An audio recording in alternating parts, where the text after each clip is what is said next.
जन्नत में ना बहुत सारे ऐसे घर होंगे जो ज़िक्र इलाही और नबी सल्लल्लाहु अलैहि वसल्लम का ज़िक्र बयान करने के सबब बनाए जाएंगे।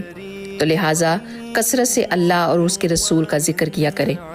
जब हम कोई नेकी करते हैं तो सीधे हाथ का फरिश्ता लिखना शुरू कर देता है, और जब हम कोई बुराई करते हैं तो उल्टे हाथ का फरिश्ता लिखना शुरू कर देता है। तो क्या आपको ये ऐसा अमल पता है कि जिसके करने से दोनों फरिश्ते हरकत में आ जाते हैं? नहीं ना? तो सुने, वो अमल ये है दरूद पाक का पढ़ना। जब हम दरूद पाक पढ़ते हैं तो सीधे हाथ का फरिश्ता 10 नेकियां लिखता है और उल्टे हाथ का फरिश्ता हमारे 10 गुनाहों को मिटा देता है, और अल्लाह सुब्हान व तआला उस इंसान के 10 दर्जात बुलंद फरमा देते हैं। तो है ना कितना अजीम अमल। तो प्लीज़ आप इसको कम से कम एक दफ़ा दुरूद शरीफ ज़रूर पढ़ें, और कम से कम 3 लोगों को इसको ज़रूर शेयर करके जाएं। जो भी आपकी वजह से पढ़ना शुरू करेगा और आपकी वजह से पढ़ता रहेगा तो आप भी उसके सवाब के हकदार बन जाएंगे। तो शेयर किए बगैर मत जाइए।